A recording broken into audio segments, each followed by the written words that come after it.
마태복음 강의 13번째 시간 천국이 그들의 것이미요 라는 제목으로 마태복음 5장 3절 말씀을 함께 보도록 하겠습니다. 다 찾으셨으면 함께 봉독하도록 하겠습니다. 시작! 심령이 가난한 자는 복이 있나니 천국이 그들의 것이미요. 아멘. 왜 인간은 불안합니까?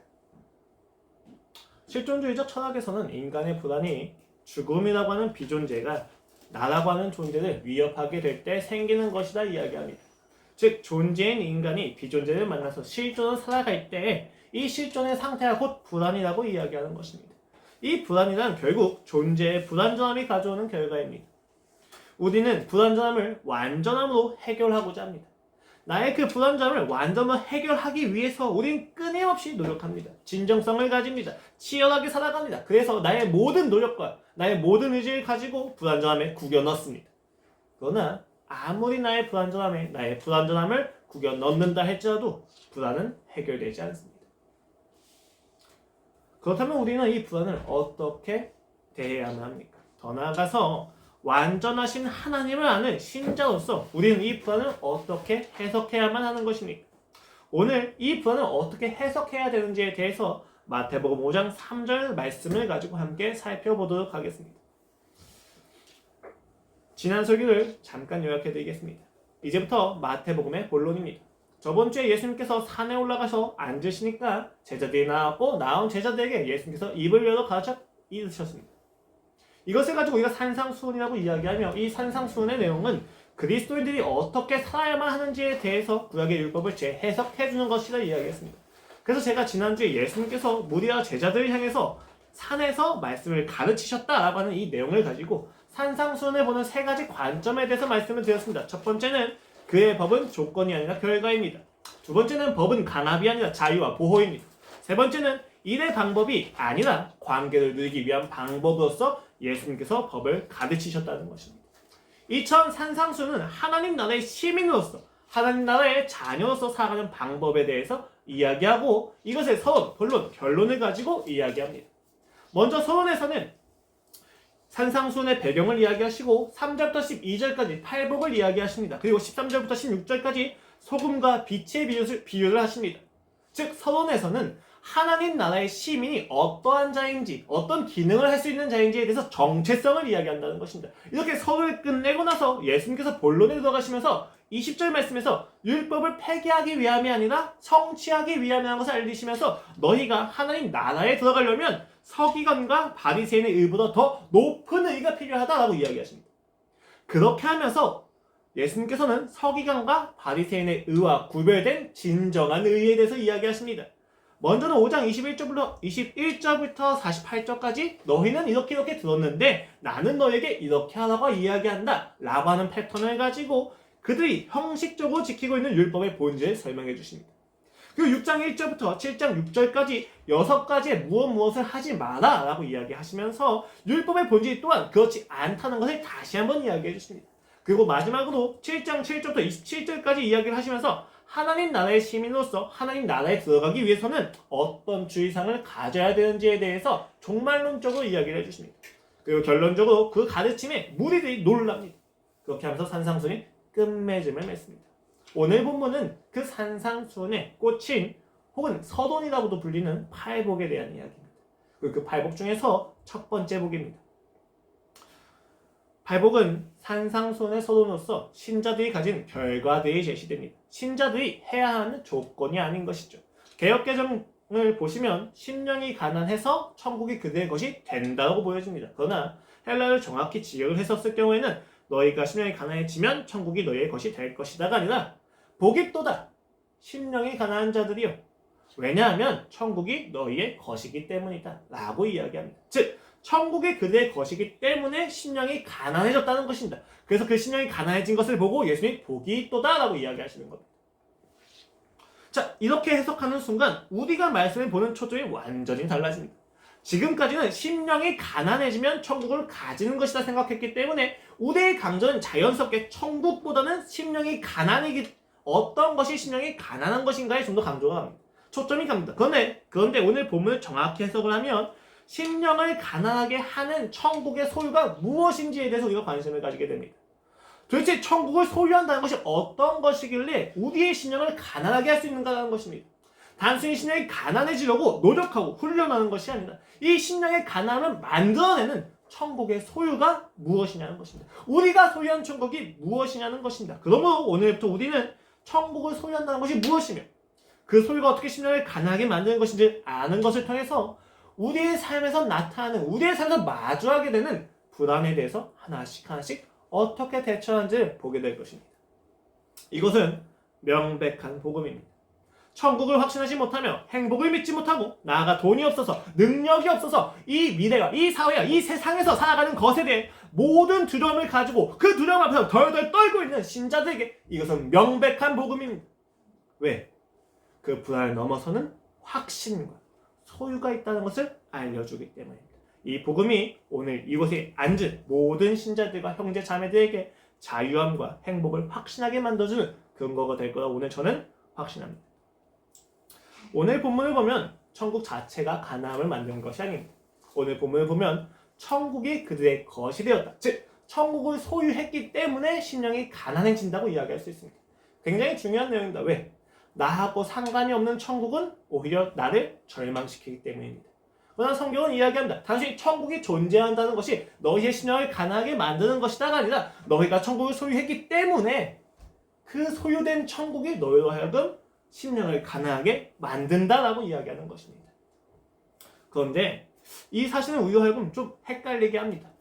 천국이 나의 것이기 때문에, 천국이 우리의 것이기 때문에 심령이 가난해진다고 이야기하는데 우리가 천국을 소유했다고 하기에는 현실이 전혀 천국 같지가 않기 때문입니다. 우리의 현실은 굉장히 절망스럽습니다. 불안합니다. 그렇다면 이 모습을 우리가 어떻게 해결해야만 할까요? 사실 오늘 마태가 이야기하고 있는 천국은 우리가 생각하는 그런 천국하고는 다릅니다. 마태복음에서 이야기하는 천국은 사실상 하나님의 나라입니다. 다만 유대인들의 그 문화상 하나님의 나라에서 하나님이라고 하는 것을 언급하기 힘들어하기 때문에 마태는 천국, 하늘의 나라라고 이야기하는 것이 일반입니다. 그렇다면 그들이 생각하는 하나님의 나라는 단순히 죽음 위에 가는 낙원을 의미하지 않는다는 것을 알고 있어야 됩니다. 우리가 생각할 때 천국은 우리가 죽고 나서 가는 극락, 낙원으로 생각하지만 그들이 생각하는 천국, 하나님의 나라는 오늘 이 땅, 현실에서 이루어지는 하나님의 다스림으로서 역사적인 배경을 이해합니다. 그들은 끊임없이 국권을 피탈당하는 상태 속에서 살아왔습니다. 아수르, 바벨론, 그리고 페르시아, 알렉산더를 비롯한 그리스, 그 안에서 갑자기 마카비 혁명을 일으켜서 그들의 유대인의 속국에서 유대인이 독립국가를 이루기도 합니다. 그러나 똑같이 로마로 인해서 그들은 또 속국이 됩니다.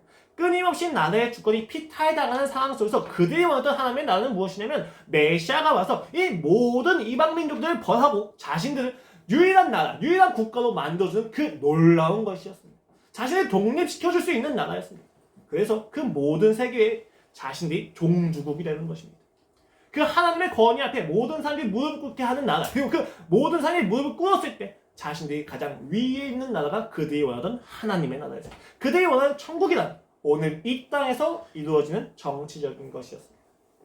그러나 단순히 정치적인 것에서 그치지는 않았습니다. 왜?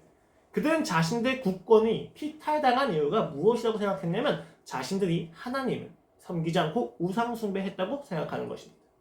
그래서 그들은 자신의 유일신 하나님만을 믿는다는 것을, 그 신앙을 증명하기 위해서 율법을 택합니다. 율법을 열심히 지키면 자신의 유일신 신앙을 버린 것이 아니고 그 유일신 신앙을 증명할 수 있다고 생각한 것입니다. 그래서 그 유일신 신앙을 잘 지키면 하나님이 메시아를 보내주실 거야 라고 하는 기대가 있었던 것입니다. 그러므로 그들이 이야기하는 천국이란 자신의 유일신 신앙을 율법으로 증명해서 임하게 하는 하나님의 정치적인 국가였습니다. 그러므로 그들이 원하는 천국은 오늘 그들의 인생에서 전혀 나타나지 않고 있습니다. 오늘 예수님은, 그리고 마태는 천국이 그들의 것임이요 라고 이야기합니다. 그리고 시대가 현재입니다. 그러나 그들의 현실은 여전히 로마의 속국입니다. 아무것도 변하지 않았습니다. 신자의 인생도 그렇습니다. 천국이 그들의 것이다, 천국이 너희의 것이다 라고 이야기하지만 우리의 삶에서 우리가 원하는 천국은 전혀 보이지 않습니다. 하나도 천국은 느껴지지 않는데 천국이 우리의 삶에 임했다고 이야기하는 것입니다. 난처한 것이죠. 천국이 임할 거야 라고 미래형으로 이야기했다면 이해가 되는데 천국이 임했다라고 이야기하는 것입니다. 임한 것이다 라고 이야기하는 것입니다. 이해가 안 돼요. 심지어 마태복음 5장 4절부터 9절에 나오는 다른 복들의 표현을 보면 현재형이 아니라 다 미래형입니다. 위로를 받을 것이며 긍휼을 받을 것이며 너희가 하나님의 아들이라 일컬음을 받을 것이며 미래형입니다. 그런데 오늘 천국만은 너희의 것이다 라고 현재형으로 이야기가 되어지고 있다는 것입니다. 유민이 저기 이거 하나만 넘겨줄래요? 말씀? 네, 보시면 됩니다. 또 10절을 보십시오. 의를 위하여 박해를 받는 자는 복이 있나니 천국이 그들의 것입니다 라고 이야기합니다. 굉장히 재미있죠. 3절 말씀에서 심령이 가난한 자는 복이 있나니 천국이 저희의 것이미요 라고 현재형으로 이야기합니다. 그리고 4절부터 9절까지는 다 미래형 이야기. 그리고 10절에 와서는 다시 천국이 저희의 것입니다 라고 현재형으로 이야기하는 것입니다. 지금 마태는 시제를 정확히 구별해서 사용하고 있다는 것입니다. 그런데 마태가 이야기하는 천국의 결과가 다 무엇입니까? 심령이 가난해지는 것이고 의를 위하여 박해를 받는 것입니다. 우리가 원하는 천국과는 전혀 다른 거예요. 유대인이 바라는 천국과는 전혀 다른 거예요. 즉 유대인이 바라는 천국과 예수님이 주고자 하신 천국이 다르다는 것을 의미합니다. 그들이 원하는 천국은 무엇입니까? 그들이 원하는 천국은 자신들의 심령이 부유해지고 의를 위하여 의를 주장하면 박해받지 않고 인정받는 국가입니다. 자신들이 옳음으로 살아내면 그 옳음에 대해서 인정을 받고 칭찬을 받고 존경을 받는 것입니다. 율법을 지키려면 모든 사람들이 자신을 흠모할 수 있는 국가입니다. 그들이 원하는 천국이란 자신이 한 노력과 자신이 한 치열함과 자신이 한 모든 진정성에 대해서 인정을 받고 존경을 받는 국가였습니다. 그런데 예수님이 주신 천국은 그들이 이야기한 능력과 인정과 소유와 감정과는 별로 상관이 없어 보입니다. 그 천국은 내가 가진 능력과 소유 그리고 세상의 평가를 본질로 하지 않습니다. 그것이 있어서 행복해지고 그것이 없어서 불행해지는 것이 아니라는 것입니다.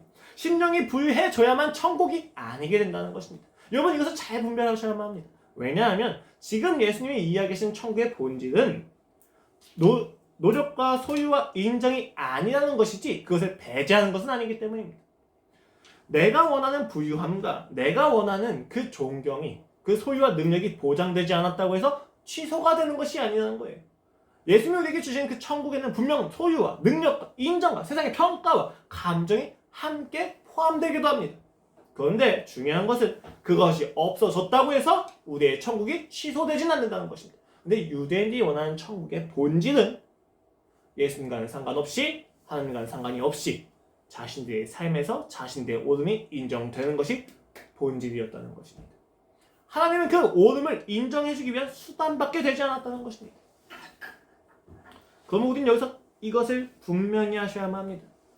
하나님께서 주신 천국의 본질은 내가 원하는 것과는 조금 다를 수 있습니다. 그것이 포함되기도 합니다. 그것을 배제하지는 않습니다. 그러나 그것이 본질이 될 수는 없습니다. 내가 돈이 많아져야 천국입니다. 내가 인정을 받아야 천국입니다. 라고 한다고 해서 예수님이 돈을 주시는 것으로만 천국을 주진 않으신다는 겁니다. 그것과는 상관없이 천국은 임한 것입니다. 조금 더 나아가 보겠습니다. 그런데 우리가 천국의 본질이 내 소유하고 능력하고 감정과 세상의 어떤 결과나 평가가 아닌 것을 알았다고 해서 누릴 수는 없습니다. 내가 무엇을 소유했는지, 내가 소유한 천국이 무엇인지에 대해서 정확히 인식을 해야 우리가 누릴 수 있다는 것입니다. 그렇다면 마태복음 5장에서 이야기하는 천국이 무엇입니까? 소유하고 있는 그 천국이 무엇이냐는 것입니다.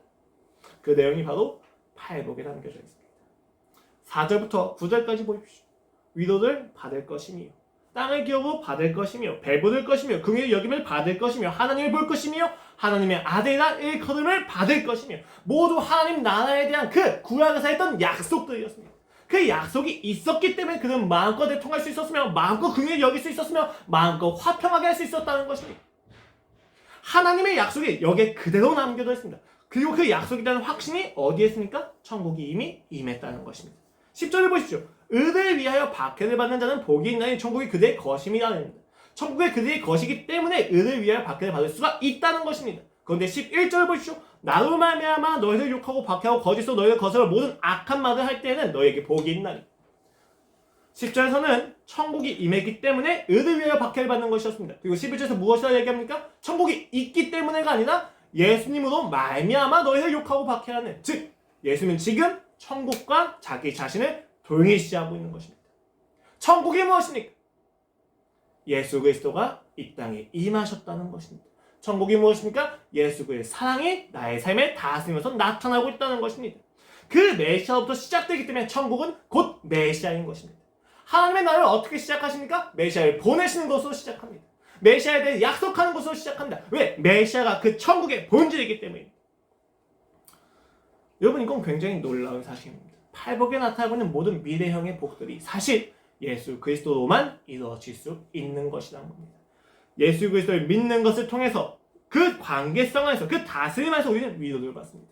그래서 예수를 통하여 기업을 받습니다. 그래서 예수를 통하여 긍휼히 여김을 받습니다. 예수를 통하여 배부를 것입니다. 예수를 통해서 하나님을 보고 예수님을 통해서 하나님의 아들이라 일컬음을 받는 것입니다. 팔복에서 이야기하는 모든 복, 모든 천국은 다 예수 그리스도라는 것입니다.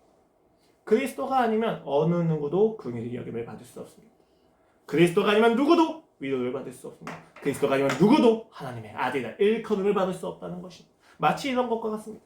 집을 떠나서 자취를 합니다. 특히 남자들 같은 경우는 자취하면 냉장고에 음식이 많지 않습니다.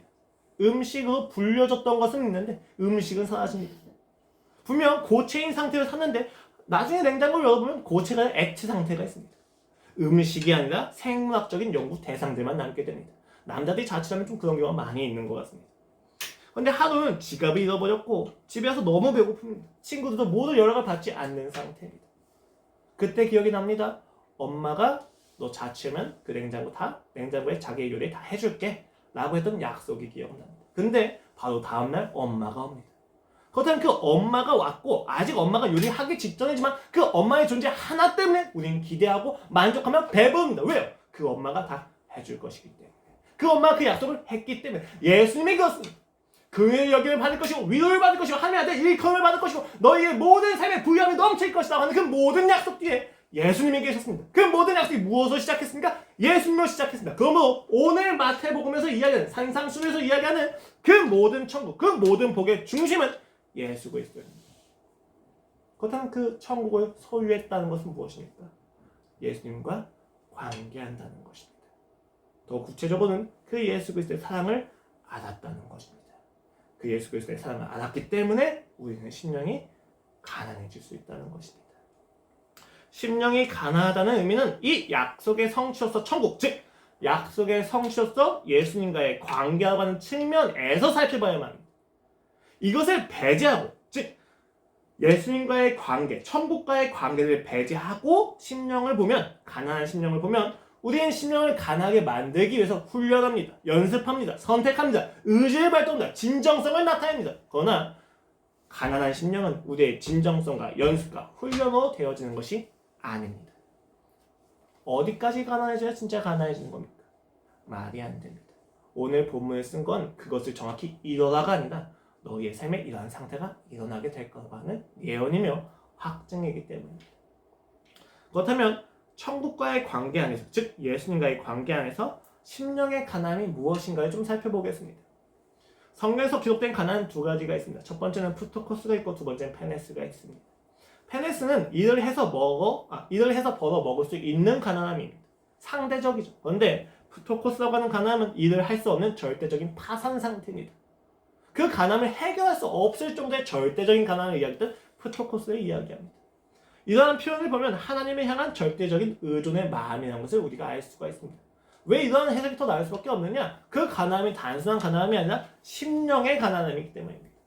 내가 내 몸의 가난함, 내 물질적인 가난함이 아니라 심령의 가난함이라고 이야기하고 있다는 점에서 우리는 이 가난함이, 이 심령의 가난함이 보다 절대적인 것이라고 이해할 수 있습니다. 보다 영적인 것이라고 이해할 수 있는 것이 분명합니다. 맞습니다. 심령의 가난함이란 분명 영적인 하나님에 대한 의존 상태를 이야기합니다. 왜냐하면 예수님이 우리에게 오신 것은 물질적인 가난을 해결해 주러 오신 것이 아니기 때문입니다. 예수님이 이 땅에 오신 것은 절대적인 빈곤의 상태, 구원의 목이 많은 우리의 상태를 해결시켜주기 위해서 오신 것이기 때문에, 그러므로 여기 있는 심령의 가난함은 단순히 물질적인 가난이나 외적인 가난이 아니라 보다 근본적이고 본질적이면 영적인 가난을 이야기하는 것은 분명합니다. 그러나 히브리적 세계관까지 가서 더 깊게 이해해야 합니다. 왜냐하면 히브리적 세계관 안에서 영적인 의미로서만 심령이 해석되지는 않기 때문입니다. 프뉴마라고 하는 그 심령을 해석된 이 단어는 보다 인간의 본질, 생명력에 대한 이야기이기 때문입니다. 이것은 우리가 보면 심령의 가난함이 단순히 영적이고 고차원적인 무언가가 아니라 보다 전인격적인 개념이라는 것을 이야기해 줍니다. 심지어 그 가난함이라고 하는 단어 자체도 구약의 맥락, 구약의 약속이라고 하는 맥락에서 보면 이 가난함은 단순히 능력이 없어서 벌지 못하는 것이 아니라 부조리한 사회 구조로 인해서 완벽하게 박탈된 결과를 이야기합니다. 이 부조리한 사회란 죄로 인한 결과이며 우리의 가난은 죄로 인한 결과라는 것입니다. 그러면 심령의 가난을 우리가 해석할 때는 단순히 물질적인 개념이 아니라 보다 전인격적인 개념을 봐야 된다는 것입니다. 단순히 물질적인 가난도 아니며 그냥 단순히 영적인 개념도 아닙니다. 우리의 인생의 전인격적인 가난함이라는 것입니다. 전인격적인 갈망이라는 것입니다. 심리적으로, 사회적으로, 물리적으로, 영적으로 몰리고 몰려서 하나님이라고 하는 대상은 절대적으로 의존할 수밖에 없는 열망과 갈망의 상태가 바로 심령의 가난함입니다. 이것이 왜 중요하냐? 이것을 알지 못하면 우리는 가난한 심령이 가난해져야 된다는 내용을 계속해서 마치 굉장히 순도가 높고 흠잡을 데가 없이 하나님만 보는 어떤 마음을 떠올리기 때문입니다. 하나님 나라가 임한 결과를 가난한 심령을 통해서 확인하는데 나를 보는데 내 안엔 가난한 심령이 없는 것처럼 보입니다. 왜요? 내 안에 있는 욕망은 하나님보다는 세상이 더 크기 때문이에요. 나는 하나님보다는 세상이 더 좋은데? 그러면 나는 가난한 심령이 아니구나 라고 정죄를 받게 된다는 것입니다.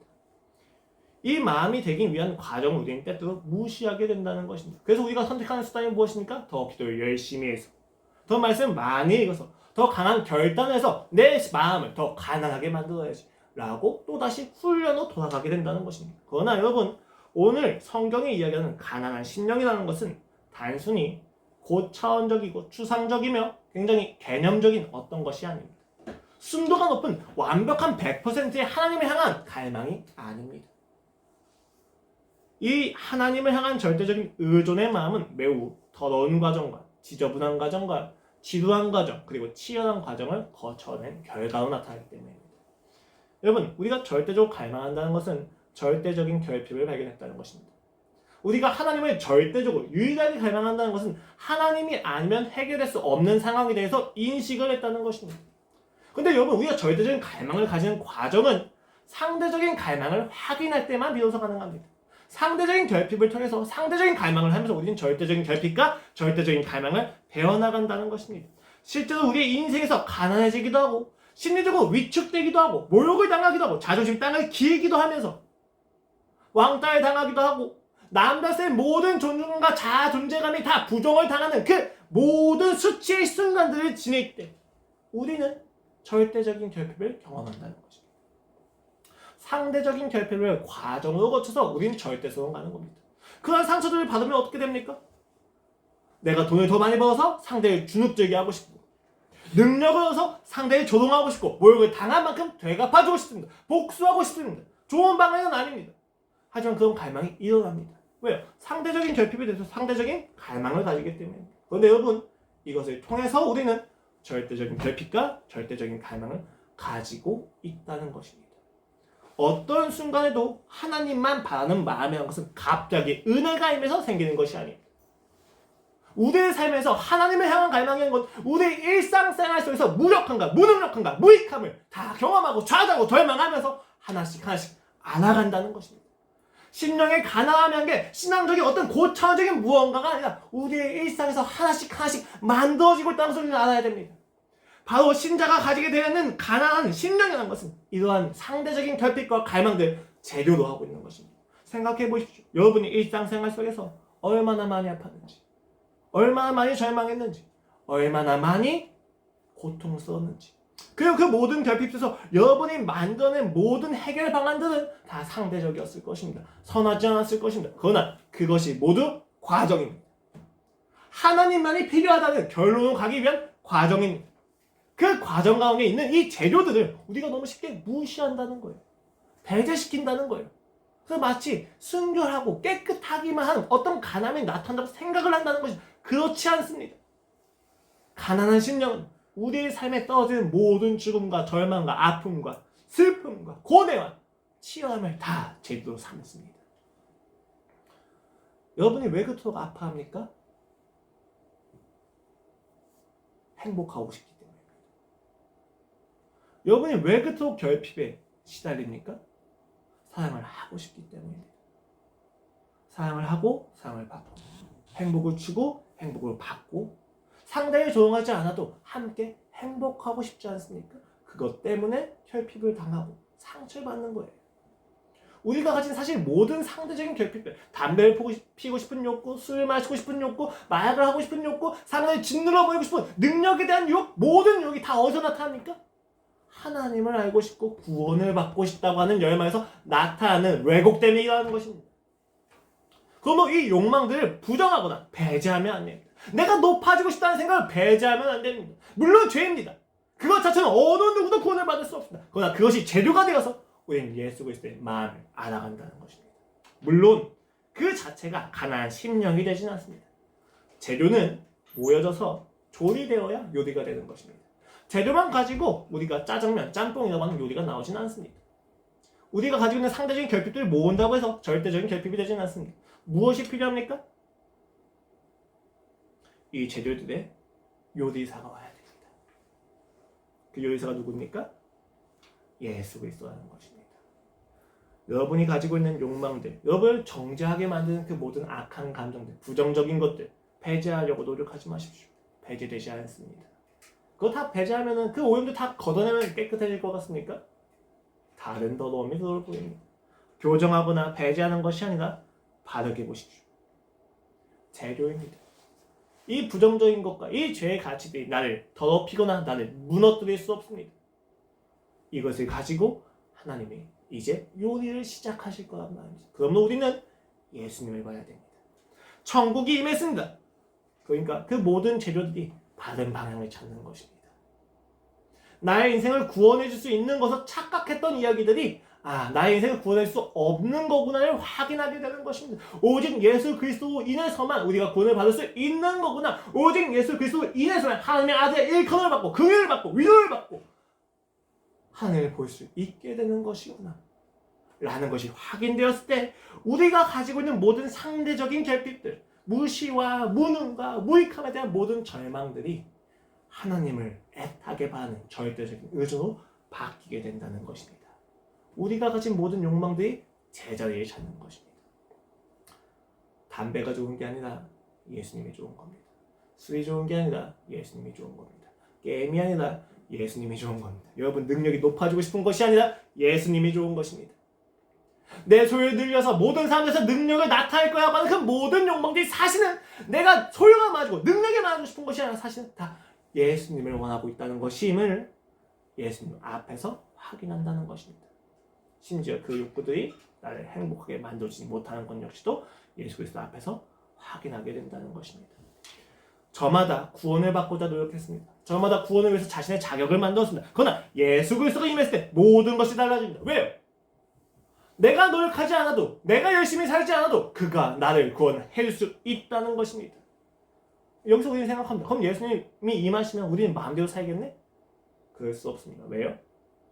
예수님이 오시기 전까지 우리의 삶은 항상 구원을 받기 위한 치열한 인생의 반복이기 때문입니다. 이 인간은 어쩔 수 없이 구원을 포기할 수 없습니다. 우리가 뭔가 일을 하다가 포기하는 거 보고 우린 포기한 거라고 생각하죠. 아니에요. 그 포기도 노력입니다. 내가 좀 더 평안하고 싶고 내가 좀 더 합리화시키고 싶기 위해서 내 인생의 미래를 포기하는 노력이기도 합니다. 우리는 어쩔 수 없이 구원받기 위해서 노력합니다. 그러나 그 노력이 우리를 행복하게 해줄 수 없다는 것을 어디서 발견하게 됩니까? 예수 그리스도 앞에서 발견한다는 것입니다. 그 예수 그리스도 앞에서 내가 율법을 잘 지키는 것과 지키지 못하는 것과 상관없이 그가 나의 약속의 조건이 되어서 나를 구원하신다는 것을 확인하게 된다는 것입니다. 구원이 이루어졌기 때문에 우리는 더 이상 갈망할 이유를 빼앗기는 것처럼 느낄 수도 있지만 오히려 구원이 이루어졌기 때문에 우리는 더욱더 하나님을 갈망하게 됩니다. 굉장히 재미있습니다. 왜냐하면 예수 그리스도의 구원은 단순히 내가 지금까지 했던 모든 열심과 노력이 쓸모없다는 선언이 아니기 때문입니다. 율법을 열심히 지켰습니다. 그런데 그 율법이 오히려 예수님을 죽이는 것이었다고 합니다. 그래서 예수님이 왔을 때 우리는 심각한 분노를 느낍니다. 그다음 지금까지 내가 노력한 것이 무엇인가? 우리는 그렇게 생각하게 된다. 그럼 예수님 믿게 되는 순간 나의 모든 노력이 상관이 없어지게 되잖아. 그러니까 나의 노력도 조금 인정을 해줘. 예수님 믿는 건 내 노력이야 라고 생각을 하게 되는 것이죠. 그러나 여러분 정확히 이야기하겠습니다. 그 구원에 있어서는 여러분의 노력과 열심이 조건이 될 수는 없습니다. 그러나 이건 역시도 분명히 이야기 드리겠습니다. 그렇다고 해서 여러분의 모든 열심과 노력을 쓸모없다고 그는 이야기하지 않으십니다. 오히려 그것을 품어 안으십니다. 십자가에서 쏟아지는 그의 아픔 앞에서 우리는 우리가 했던 모든 노력과 열심의 가치를 바르게 보게 됩니다. 열심과 노력이 쓸모없다가 아니라 열심과 노력은 구원의 조건이 아니라는 것을 정확히 하는 겁니다. 부활에서 드러나는 그의 즐거움 앞에서 우리가 진짜 즐거워해야 되는 것이 무엇인지 깨닫게 되는 것입니다. 나를 사랑하신 분의 아픔을 보자 지난날에 내가 비본질적인 것에 대해서 노력을 했고 의존했던 것을 버리게 되고, 나를 사랑하신 분의 기쁨을 보자 비본질적인 것에 대한 기쁨과 즐거움을 버리게 된다는 것입니다. 우리가 언제 도대체 심령이 가난해집니까? 이상하지 않습니까, 여러분? 구원이 성취가 되면 내 심령이 가난해질 필요가 있습니까, 없습니까? 없죠. 그런데 성경은 예수님이 오시고 구원이 임하자, 천국이 임하자 심령이 가난해진다고 이야기한다. 왜 그렇습니까? 내 노력과 열심이 아니라 그의 노력과 그의 열심을 보자 사랑이 올라온다는 것입니다. 그의 아픔을 보자 내가 어떠한 존재인지 깨닫게 된다는 것입니다. 그가 나를 얼마나 치열하게 사랑했는지 보자, 그가 가지신 마음의 심령의 가난을 보자 내 안에 가난한 심령이 올라온다는 것입니다. 그가 나를 얼마나 열망하셨는지, 그가 나를 얼마나 갈망하셨는지, 내가 그를 열망하기도 얼마나 열망하셨는지를 보게 되었을 때 우리의 마음에 갈망이 올라온다는 것이다. 열망이 올라오는 것입니다. 지금까지 나의 결핍을 내가 스스로 채우고자 하는 열망이 아니라 내 모든 결핍을 안아주신 분에 대한 사랑이 올라온다는 것입니다. 그것이 진짜 가난한 심령입니다. 우리의 모든 욕망들이 그 예수 그리스도의 십자가 앞에서 가난한 심령이 된다는 것입니다. 낮다 이의 사랑에 의존하는 것처럼 보이는 예수 그리스도의 사랑에 우리는 다 무너지게 된다는 것입니다. 오늘 마태가 이야기하고자 하는 것이 바로 그것입니다. 그리스도의 가치를 확신하지 못하는 유대인 그리스도인들에게 그가 전하고 싶은 메시지가 바로 그것입니다. 여러분 팔복을 보십시오. 능력이 아니라 상태입니다. 뚜렷한 규범이 아니라 조금은 추상적인 인격들입니다. 그 인격을 가지고 어떻게 우리의 정체성을 증명할 수 있습니까? 내가 진짜 신자인가? 내가 진짜 구원받을 수 있는가? 내가 진짜 하나님의 자녀인가에 대한 질문에 그 팔복이 어떻게 대답이 될 수 있습니까? 간단합니다. 내가 할 수 없다는 것이 답이기 때문입니다. 팔복을 보면서 우리는 우리가 할 수 없다는 것을 분명히 이해하게 됩니다. 천국을 소유하면 부유해져야 되지. 어떻게 가난해질 수 있습니까? 아니, 구약의 율법을 보면 부유함이 복의 확정입니다. 근데 예수님이 다 뒤엎어버리시는 거예요. 가남을 들어서 그 복들의 본질이 소유와 능력이 아니라 바로 예수 그리스도에 대해서 처절하게 원하는 마음이라는 것을 알려주는 겁니다. 또 이 처절한 가남이 우리가 또 고차원적으로 생각하는 간결함으로써 더 높은 고차원적인 신앙의 수준이 아니라 우리가 이 땅에서 욕망하고 있는 그 모든 욕망들을 끌어안으시는 예수 그리스도의 사랑을 보여주는 것으로 가능하다는 것입니다. 약속의 성취인 십자가를 만난 자들은 압니다. 자신의 노력이 아니라 예수 그리스도의 노력, 구원의 조건이라는 것을. 거기서 우리는 가난해집니다. 이 가난이 무엇입니까? 나는 할 수 없고 그만이 할 수 있다는 항복의 선언입니다. 이게 바로 하나님의 가난한 마음입니다. 예수님이 아니면 우리를 돌이킬 수 없다는 하나님의 간절함입니다. 이것이 바로 예수 그리스도의 가난입니다. 성부가 계획하신 십자가의 길이 아니고선, 그 죽음이 아니고선 우리를 구원할 수 없다고 하는 그의 처절함입니다. 그 처절함을 우리가 십자가에서 봤을 때 우리의 마음에서는 가난함이 올라오는 것입니다. 한 학생이 가출을 했습니다. 자신이 능력도 없고 그냥 맨날 백수인데 엄마 아빠가 맨날 차려주는 그 밥을 먹는 게 자괴감이 들어서 가출을 했습니다. 가출해서 스스로 혼자 밥을 빌어먹는 인생을 만들고자 했습니다. 그런데 학생이 나가서 확인하는 세상은 혼자 힘으로는 밥을 빌어먹기가 참 힘들구나입니다. 이리저리 유혹을 당하고 이리저리 배신을 당한 결과 끝에 몰래 집 앞에 왔습니다. 혹시 아버지가 날 눈치챌까? 혹은 또 눈치채줬으면 좋겠다고 하는 간절함으로 집 앞에 왔습니다.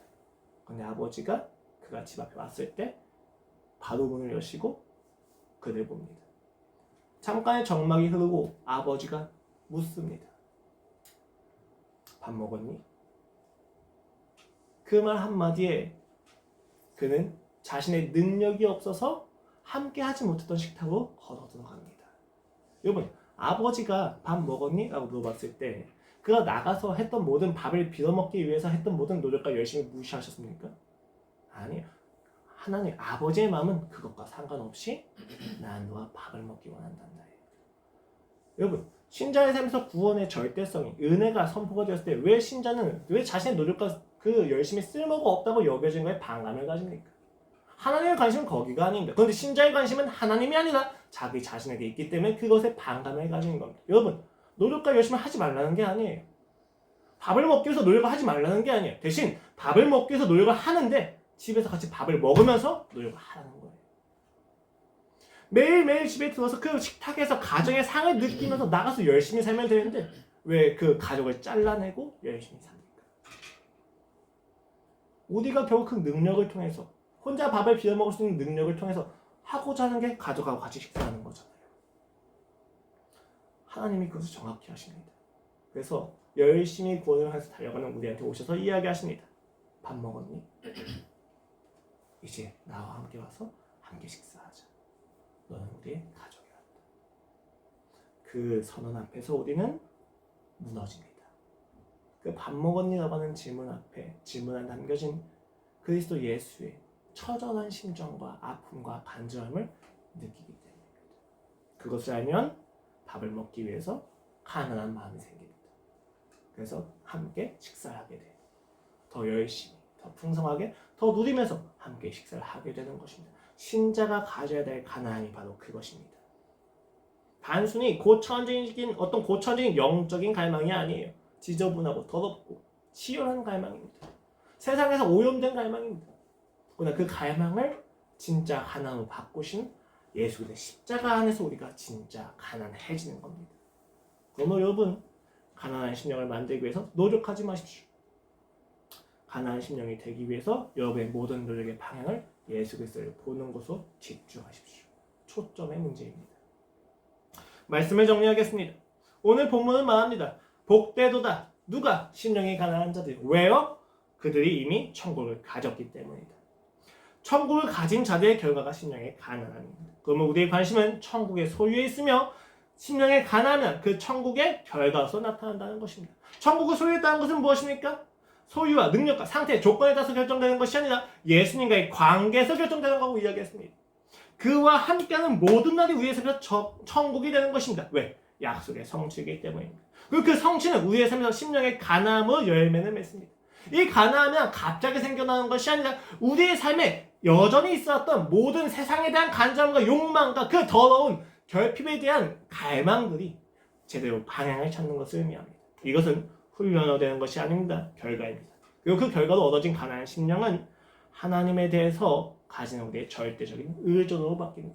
나의 노력은 할 수가 없습니다, 주님. 그러므로 여러분의 삶에 있는 그 상대적인 갈망의 마음들, 세상을 향한 욕망들을 그냥 배제하려고 노력하지 마십시오. 여러분, 엘리야는 원수한테 쫓기고 아사 직전까지 가서 불만을 토해냈을 때 하나님의 음성을 듣습니다. 다윗이 왕이 되어서 나태해졌을 때 바세바를 그를 탐하고 그 살인과 음란함에서 구원받기를 원했을 때 그는 절대적인 만족 대신 하나님을 만났습니다. 맹인 바디메오는 자신이 눈에 띄어지길 원하는 하나님의 손을 구하고 자신의 극히 이기적인 마음을 원했을 때 눈을 띄게 되고 예수님을 만나게 된다는 것입니다. 천국을 소유한다는 것, 십자가에 죽음을 우리를 구원하시고 우리에게 갈망받기를 원하시는 하나님의 마음을 한다는 것은 그렇습니다. 우리의 삶에서 돈을 원하고 세상을 원하고 능력을 원하고 권력을 원하는 그 욕망을 거세시키는 것이 아닙니다. 오히려 그 욕망 가운데 그 욕망의 진짜 근원이 그 욕망에 대한 진정한 구원이 예수님이라는 것을 알려주는 것으로 갑니다. 그러므로 더 열망하고 갈망하고 욕망하고 욕구하십시오. 배제하지 마시고 거세하지 마십시오. 그 욕망 가운데서 예수님을 보는 겁니다. 그 갈망 가운데서 예수님을 만나는 것입니다. 물론 그 욕심 때문에 여러분 더 상처 입을 것입니다. 더 무능력해질 겁니다. 더 잘못된 길로 가서 그만큼의 책임을 받을 수도 있습니다. 그러나 여러분, 그 책임이 그 부정적인 것들이 여러분을 향한 예수 그리스도의 마음을 변하게 할 수는 없습니다. 그 욕망을 통해서 찾아오시는 예수님을 만나십시오. 어떻게 그것이 가능합니까? 어떻게 우리의 욕망이 예수님을 향한 사랑이라는 것을, 예수님을 향한 갈망이라는 것을 어떻게 우리는 확인할 수 있습니까? 그 절박한 욕망이 마치,